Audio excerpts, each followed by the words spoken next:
السلام عليكم saaxiibayaal maanta waxaan sharaxaynaa film American oo crime iyo comedy isku jiro oo lagu magacaabo Little Man. Fadlan like saar muuqaalkan, subscribe-na ka dhiga run sheeg si aad ula socoto muuqaaladeena xigo. Daawasho wacan. Calvin waa tuug dhac u geysta dukaamada dahabka kaasoo xukun ku qaadanaya xabsi ku yaala Chicago kadib maxkamadeen lagula fuliyay isla magaaladaas. Maanta xabsiga gudihiisa wuxuu ku sameynayaa jimicsi iyadoo mid la xiran uu ku amray inuu u tiriyo inta goor uu kor iyadoo Calvin ka kanaantiisa ay keentay inay ka cabsadaan xabsileedoo dhan. Waxaa la soo gaaray waqtigii la sii deynayay markuu banaanka u soo baxo iftiinka qoraxda ayaa wareerinaysa wallow dhirirkiisu yahay 3 feet oo kaliya. Saaxiibkiisa Percy oo tuug kala ah ayaa soo doonay kuna sugayay banaanka.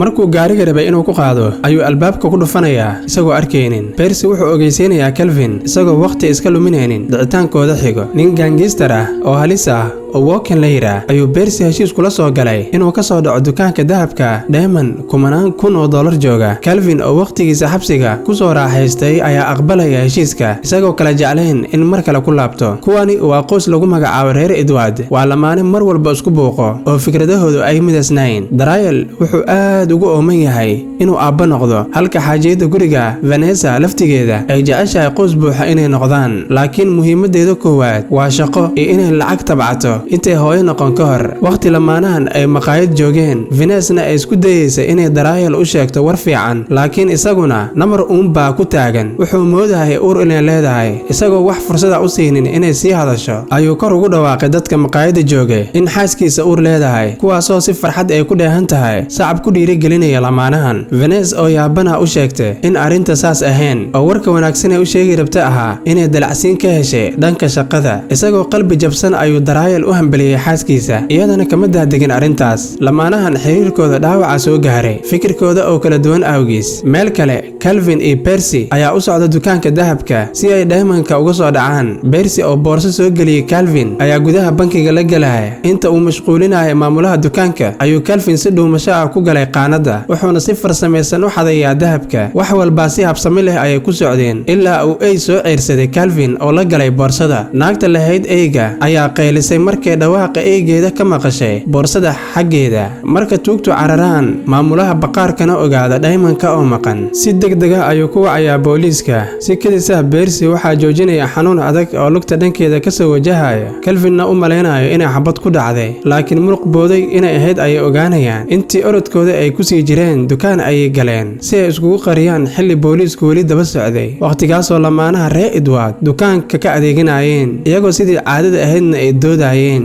Ilbiriqsi naxdin lahaa soo maray. Calvin Diamond-kii ku riday boorsada Vanessa si aan loogu qaban isaga. Waxyar kadib nimankii booliiska way baxeen iyagoo u maleeya inay waayeen tuugtii. Dhanka kale waxay u raaceen lamaanaha gurigooda. Bobs waa Vanessa abaheeda kaasoo qoyskan la nool da'diisa oo weynaata awgeeda. Daryl iyo Bob weligooda isfahmwaa ayaa ka dhaxeeyay, waayo Bob wuxuu doonayay inuu awoow noqdo, wuxuuna Daryl ku eedeeyaa inuu weli uureen la'yahay inantiisa. Vanessa waxay dejinaysaa oo qaboojinaysaa xaaladda iyadoo sheegaysa inay caruur yeelan doonto waqtiga ay diyaar u noqoto. Banaanka guriga, Percy ayaa hub ku diyaarsanayo si uu u soo ceshto Diamond-ka, laakiin Calvin ka diidan isagoo ka dalbanaya fikirkaas ka wanaagsan inuu keeno. Percy waxaa fikrad cajiib ah maskaxdiisa ku dhalisay haweeney ilmaheeda ku riixaysa gaari yar. Maalintii xigtay, Calvin garka laga soo xiiray wuxuuna galay dambiisha si uu ilmo yar ugu ekaado. Percy ayaa Calvin uga tegay lamaanahan gurigooda albaabkiisa isagoo rajeynaya inay qaataan. Marka Daryl banaanka u soo baxay, Calvin ayaa matalay codka ilmo yar oo kale oo ninku wuxuu iibsanayaa ficil ka muuqday ee la soo bandhigay. Waxay keeneen ilmaha gudaha waxayna isku dayayaan inay ka bedelaan xafaayadiisa. Inkastoo waxa xafaayada hoostooda ku qarsan ay qoyska la qabsan la'yihiin, haddana wax kama soo qaadin. Qoyska waxa ay waceen qolada adeega ubadka, laakiin waxaa lagu wargeliyay inaynan xafiisyadu furmi doonin ilaa kadib dhammaadka toddobaadka. Ikhtiyaarka labaad waa inay ilmaha u qaadaan dhakhtar si ay u hubiyaan xaaladooda badqab. dhakhtarka la geeyay wuxuu ka helay waxyaabo nashqadaysan sida taatuuyo ku yaalo cududda ilmaha iyo nabar qaliin hore u soo maray ah. Si kastaba ha noqotee, dhakhtarku wuxuu u maleeyay ilmaha inuu ilmo caadi yahay oo wuxuu u ogolaaday lamaanaha inay u kaxeystaan gurigooda. Xilli Daryl iyo Vanessa ay ku mashquulsan yihiin ka hadalka talaabadooda xigto,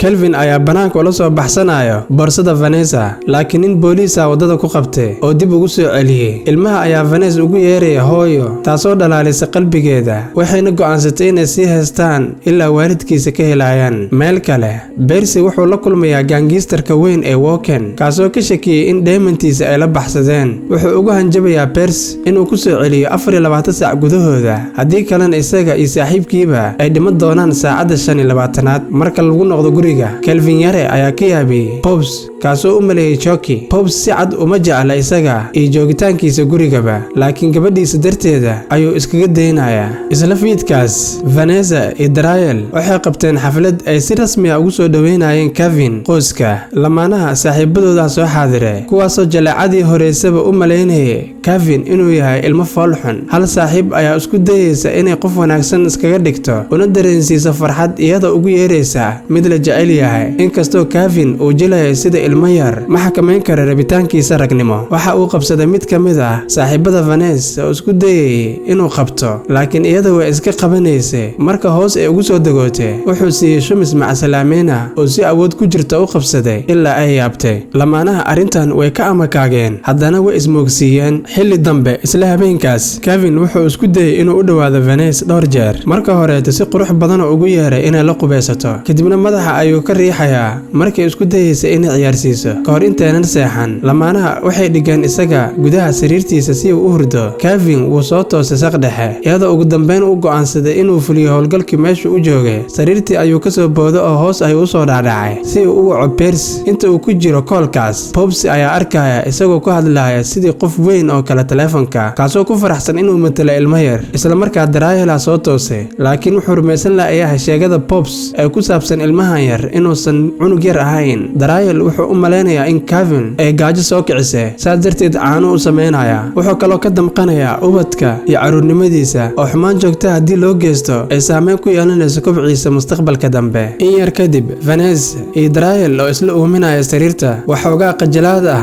ayay dareemayaan iyadoo Kevin uu ilfuur ku noqday eegmada aan joojinaynin. Daryl wuxuu u sheegayaa Vanessa in ilmuhu aan garanayn waxa socda oo bustaha ay dadayaan. subax xigo Vanessa waxay la soo toostay dhalaal tiro badan waxayna ku ammaantay Daryl xirfadihiisa cusub ee sariirta. Daryl arrintan wuu la yaabay sababtoo ah wax cusub ma uunan sameynin. isla markaa Kevin ayaa ka soo muuqday wuxuu soo koray sariirta waqti dambe oo habeenkaas ah. lamaanaha wax badan kama fikirin oo waxay soo afjareen sheekada. maalintii xigto Vanessa waxay aaday shaqada iyadoo Daryl ka mas'uul yahay daryeelka ilmaha. marka uu mashquulay Calvin ayaa u suurtagelaysa in dheemanka kala soo baxo boorsada Vanessa. hadda kaliya waxa uu ku fikirayaa qaabka uu ugu bixi lahaa guriga isagoo sameynin wax shanqara. intaa kadib Daryl wuxuu keenay Calvin beerta aabbaha iyo wiilkiisa loogu talagalay inay waqti tayo leh ku qaataan. si kastaba ha ahaatee waqtigii tayada maaha mid uu xiiso badan Daryl sababtoo ah ilmaha dhowr jeer ayuu qaska ku dhufanaya iyadoon qofna arkayn. Percy ayaa beerta yimid oo weydiisanaya Kevin dheemanka laakiin waalidka way ogaadeen oo waxay eriyeen inta uusan helin. dheemanka wuxuu ku jiray boorsada bacda oo gadaal dambe gaariga la gelinayo. Kevin wuu la baxsaday gaariga isagoo ka faa'iideysanaya fursadan dahabiga ah. Daryl oo moogana ah ayaa u maleeya in qof ka dhacay gaarigiisa kana watay cunugiisa. waxa uu gabadhan ka baryayaa inay ka daba tagto iyadoo u kaxaysay gaariga sidii inaynan jirin beri oo kale. dhammaadka eriyada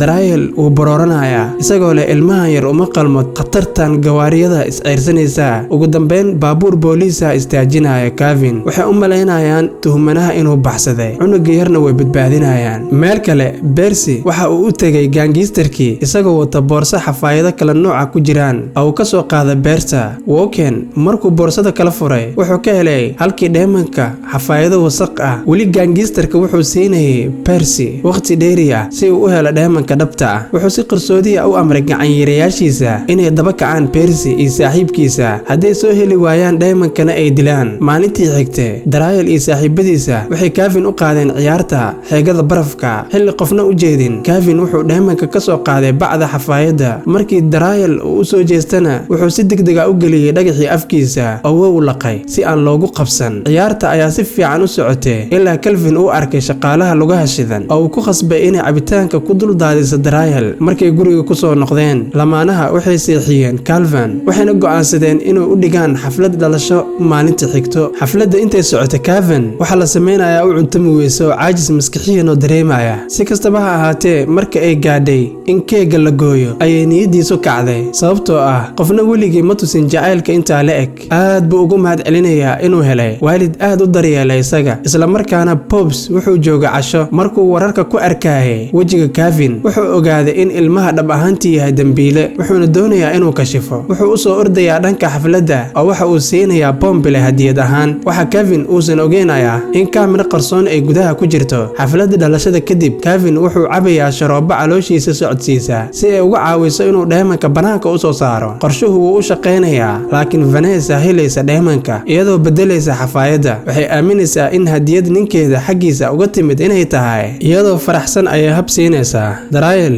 wuxuu isku dayayaa inuu u sharaxo in dheemanka aan isagu ka imaan xaggiisa laakiin ma siinayso fursad uu ka hadlo. waxay aadeen casho habeenkaas iyagoo ugu tegay Pops si uu u xanaaneeyo Kevin. kadib markii labada lamaane ay baxeen wuxuu iska dhigay Pops inuu Kevin ciyaarsiinayo laakiin dhulka ayuu ku dhuftay. ugu dambeyn Kevin ayaa xanaaqayo oo la soo baxaya wejigiisa dhabta ah isagoo uga digaya odaga inuu fashiliyo sirtiisa. dhanka kale maqaayadda Vanessa waxay u sheegtay Daryl inay diyaar u tahay in cunugan yarka ay korsato oo ubadkeeda dhabta oo kale ay ka dhigato. iyagoo faraxsan kadib guriga ku soo noqdeen waxay arkeen Pops oo ceejinaya Kevin. iyagoo falkaasi ay ka argagaxeen ayay guriga ka saarayaan odayga. Kevin qolkiisa loo waday kahor inta aan la jiidin. odaga ayaa u sheegay inantiisa inay eegto bombilaha sababtoo ah wax walba uu ku duuban yahay. Daryl ayaa hubinaya bombilaha wuxuu ku arkayaa kaamira qarsoon. wuxuu ku xidhayaa TV-ga. daaha ayuu ka qaadayaa duubistii Kevin oo qiranaya runta. isla markiiba wuxuu u soo ordayaa dhanka qolka ku jira si uu u ogaado in Kevin uu mar hore ka cararay. hadda waxaan aragnaa Kevin iyo Percy oo ku soo laabtay muuqaalka iyagoo u dabaaldegaya inay heleen dheeman. Percy ayaa shaaca ka qaadaysa in burcadda ay daba socdaan Daryl iyo qoyskiisa sababtoo ah waxay u maleynayaan in lamaanaha dheemanku xadeen. isagoo ogaaday in qoyskiisa khatar ku jiro Kevin wuxuu u soo noqday si uu u caawiyo. dhanka kale Vanessa way baxday waxay raadisay aabaheeda. xilli Daryl keligiis guriga joogo Walken iyo laba ka mid ah saaxiibadiisa u yimid oo halkaas ugu cajugleynaya kuna heesto. isla markaas Kevin ayaa yimid isana oo iska dhigay ilmo yar si ay gacan yaraasha u dheelsadaan. wuxuu ku guuleystay inuu garaaco markii qolkiisa geeyeen kadib. isla markaana Daryl wuxuu la dagaalamayay Walken. dagaalka ayaa cabaar socday kahor intaynan booliisku goobta soo gaarin. waxay qabteen dambiilayaasha waxayna weydiiyeen Daryl waxa ku saabsan ilmaha yar. Daryl wuxuu dareensanaa abaal inuu ku leeyahay Kevin saa darteed booliiska ayuu ka badbaadiyay isagoo matalaya aabihiisa. waxaa kaloo lagu wargeliyay inay heli doonaan $100,000 Mareykanka ah maadaama gacanta booliiska ay soo geliyeen dheeman in badan la raadinayay. marka labadooda ay isku soo haraan Kevin wuxuu uga mahad celinayaa Daryl wax walba wuxuuna u rajaynayaa nasiib wacan. laakiin markuu banaanka sii gaaro wuxuu bilaabayaa inuu oogo isagoo u maleynaya mar kale inuu heli doonin qoys.